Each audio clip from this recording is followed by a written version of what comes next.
कल की 2898 एडी, कल की 2898 एडी, कुछ भी बोलो, मूवी तो ब्लॉकबस्टर है मेरे भाई। जी हाँ, ये फिल्म देखने के बाद मैं इतना ही कह सकता हूँ कि भारतीय सिनेमा, इंडियन सिनेमा एक हाई लेवल पे है।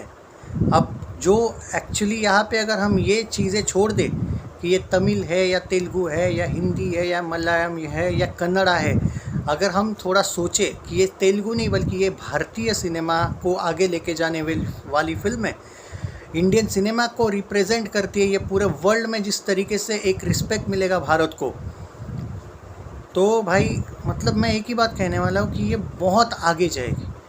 एंड जिस तरीके से इस फिल्म को लिखा गया है, जिस तरीके से ये फिल्म की जो विज़न है, जो नाग अश्विन की अगर मैं बात करूँ, जो 4 साल उसने मेहनत करी है, वो 4 साल की मेहनत दिखती है भाई।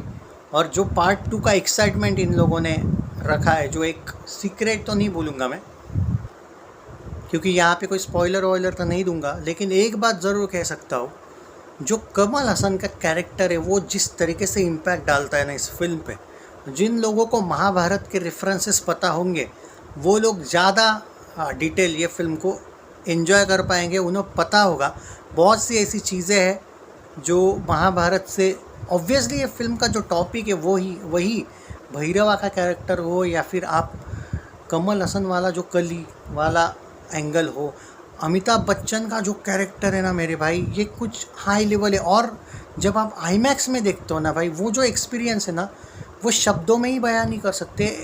ये बार बार आप जो जितने लोग ये अवतार वगैरह का जिस तरीके से तारीफ़ करते रहते हैं ना भाई, भारत की इंडस्ट्री से भी कोई ऐसी फिल्म आई है जो सच में उस लेवल के वीएफएक्स को लेके आई है जो आप इतने सालों से शायद इंतज़ार कर रहे थे। ये जो एंगल है ना आउटस्टैंडिंग है। प्रभास, दिशा, गुड। प्रभास की कैरेक्टर की अगर मैं बात करूँ, प्रभास अपने पूरे अलग ही फॉर्म में आया है। और मुझे एक बात बहुत अच्छी लगी, प्रभास की जिस तरीके से उसके स्क्रिप्ट्स रहते हैं, जो चूज़ करता है, वो अलग अलग टाइप के रोल्स प्ले करते हैं, ब्रिलियंट है, मज़ा आ जाता है। और रही बात भाई अमिताभ बच्चन का जो कैरेक्टर है ना भाई, बिग बी, वो आदमी भाई इस उम्र में मैं मेरे पास वर्ड्स ही नहीं। और भाई जिस तरीके से डायरेक्टर ने उसको यूज़ किया है वहाँ भाई, वो अगर और थोड़ा काम दे दो ना, ओवर शैडो कर देगा यार वो प्रभास को। जिस तरीके से वो था, वो कैरेक्टर ही अलग है। Deepika, it's a surprise package. Disha को लेके मैं इतना कहूँगा कि एक्टिंग वाइज छोड़ो, एक्शन वाइज अच्छा था, थोड़ा बहुत एक्टिंग वाइज ये थोड़ी सी कमज़ोर खड़ी है।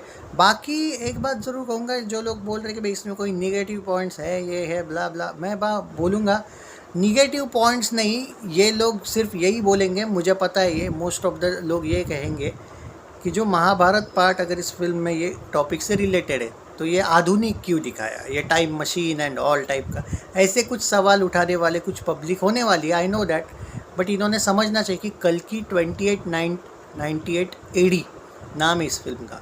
और अगर आपको वो जो कार्यकाल नहीं पता होंगे, फ्यूचर, प्रेजेंट और पास्ट वाले कैलेंडर से, तो आप वो समझ ही नहीं पाओगे कि ये क्या चीज़ है। और फ्यूचर वगैरह भाई, जैसे दुनिया, वो जो काल होता है, कैसे कलयुग है ये बहुत सी ऐसी, और ऐसा भी नहीं इन लोगों ने सिंबॉलिक वे में दिया है, इट्स अ फैक्ट, ये हिस्ट्री है, ये माइथोलॉजी नहीं है। भले वो डायरेक्टर कुछ भी बोले, उसने खुद इंटरव्यू में माइथोलॉजी नहीं बोलना चाहिए था, उसको उतना समझ में आना चाहिए था।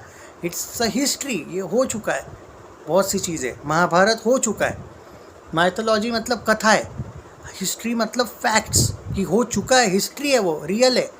माइथोलॉजी मतलब कभी कभी आप कह सकते हो कि ये सिर्फ कथा है, रियल में नहीं हुआ है। ये फ़र्क अकल नहीं है हमारे आज भी बहुत से लोगों में, ये फ़र्क समझ में आना चाहिए। By the way, 5 out of 5 ratings, मेरे पास वर्ड्स नहीं है भाई। ये फिल्म की जितनी भी तारीफ़ करूँ कम है। और ये मुझे नहीं लगता है कि मैं 4 रेटिंग्स भी क्यों दूँ, कि मतलब एक रेटिंग कम करनी है तो भाई क्यों करनी, वो मेरे पास नहीं है कोई रीज़न। 5 आउट ऑफ 5 रेटिंग्स भाई, इट्स अ बिग फिल्म। हाँ, यहाँ पे कुछ लोग डेफिनेटली आएंगे भाई ये तो रियलिस्टिक नहीं है, ये हमने तो महाभारत में कुछ ये रेफरेंसेस आधे नहीं पढ़े हैं। तो आप ये भी देखो कि उन्होंने पूरा ऐसा नहीं लिखा है बेस्ड ऑन ट्रू स्टोरी।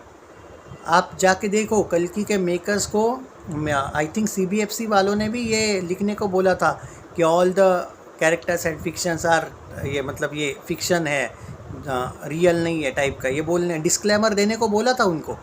तो ये है भाई, तो ये पूरा बेस्ड ऑन ट्रू स्टोरी है नहीं बोल सकते, बट जो कंसेप्ट है और जो आपने भी, अगर आप महाभारत को फॉलो करते हो और बहुत सी चीज़ें आपको वो एक कहते हैं ना, आप रिलेट कर दोगे।